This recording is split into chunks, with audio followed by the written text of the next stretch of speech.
नमस्कार, मैं शुभांशु त्रिपाठी और आप देख रहे हैं जन एक्सप्रेस। मध्य प्रदेश से उठी एक सियासी चिंगारी अब उत्तर प्रदेश की राजनीति को भी झुलसा रही है।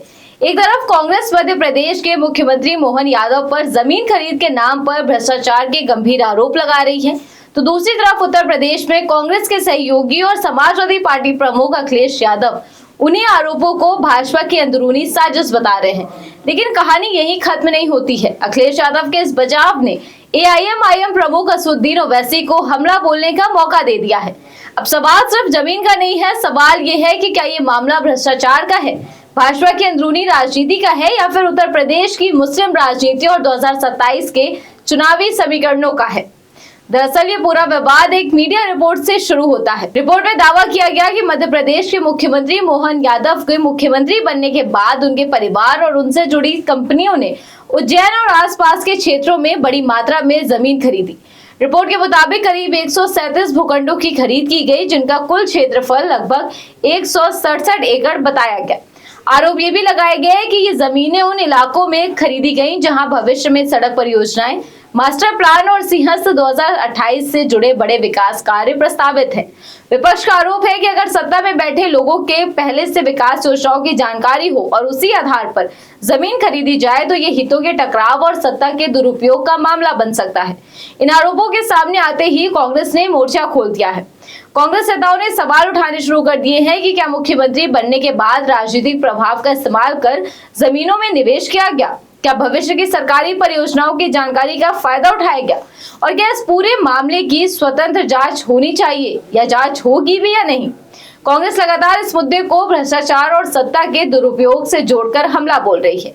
हालांकि मुख्यमंत्री कार्यालय ने इन आरोपों को पूरी तरह से खारिज कर दिया है। सरकार की ओर से जारी स्पष्टीकरण में भी कहा गया है कि दिसंबर 2023 में मुख्यमंत्री पद संभालने के बाद न तो मोहन यादव ने और न ही उनके परिवार के किसी सदस्य ने कोई नई जमीन खरीदी है। सरकार का कहना है कि विपक्ष तथ्यों को तोड़ मरोड़ कर पेश कर रहा है और राजनीतिक लाभ के लिए भ्रम फैलाया जा रहा है। भाजपा नेताओं का ये भी दावा है कि ये पूरी कहानी सिर्फ राजनीतिक एजेंडा है और इसका सच्चाई से कोई लेना देना नहीं है। लेकिन इस पूरे विवाद में सबसे बड़ा राजनीतिक मोड़ तब आया जब समाजवादी पार्टी प्रमुख अखिलेश यादव ने मोहन यादव का बचाव कर दिया। पत्रकारों से बातचीत में अखिलेश यादव ने कहा कि उन्हें लगता है कि ये मामला जमीन खरीद से ज्यादा भाजपा की अंदरूनी राजनीति से जुड़ा हुआ है। अखिलेश यादव ने दावा किया कि भाजपा अपने कुछ मुख्यमंत्रियों को बदलने का रास्ता तलाश रही है। मोहन यादव के खिलाफ माहौल बनाया जा रहा है। उन्होंने कहा कि अगर जमीन खरीद को ही मुद्दा बनाना है तो उत्तर प्रदेश में भी कई बड़े नेताओं के पास सैकड़ों एकड़ जमीनें हैं। उन्होंने ये भी कहा कि मोहन यादव पहले से रियल एस्टेट कारोबार से जुड़े रहे हैं। भाजपा को ये बात पहले से मालूम थी, फिर अब अचानक से इसे मुद्दा क्यों बनाया जा रहा है। अखिलेश यादव के इस बयान ने राजनीतिक हलकों में नई बहस छेड़ दी है। विपक्षी दलों और खासकर कांग्रेस समर्थकों ने सवाल उठाया है कि जब कांग्रेस मोहन यादव पर आरोप लगा रही है तो उनके सहयोगी अखिलेश यादव आखिर उनका बचाव क्यों कर रहे हैं। क्या ये सिर्फ राजनीतिक बयान है या इसके पीछे कोई बड़ा संदेश छिपा हुआ है। यहीं से एंट्री होती है एआईएमआईएम प्रमुख असदुद्दीन ओवैसी की।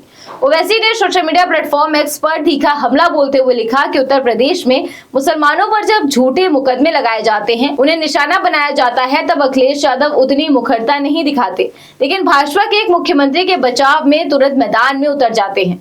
ओवैसी ने तंज कसते हुए कहा कि समाजवादी पार्टी का समाजवाद अब समाजवाद नहीं बल्कि सिर्फ यादव समाजवाद बनकर रह गया है।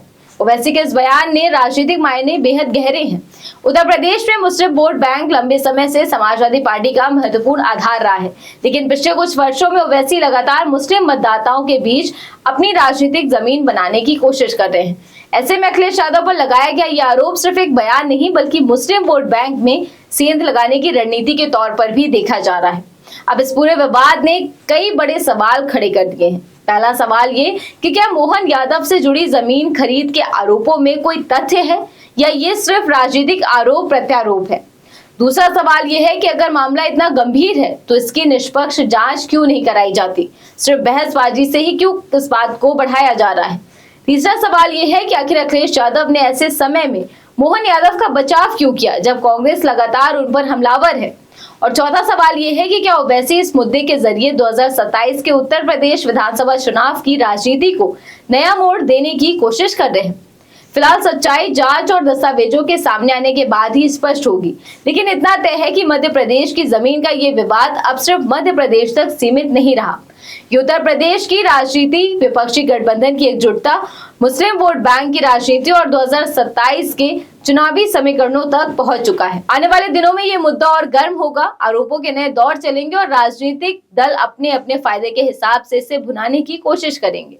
फिलहाल सबसे बड़ा सवाल यही है कि क्या ये जमीन का खेल है, भाजपा की अंदरूनी लड़ाई है या फिर 2027 की चुनावी बिसात पर चली जा रही एक नई राजनीतिक चाल है। फिलहाल आज इस खबर में बस इतना ही। देश दुनिया की तमाम ऐसी खबरों को जानने के लिए आप देखते रहिए जन एक्सप्रेस। धन्यवाद।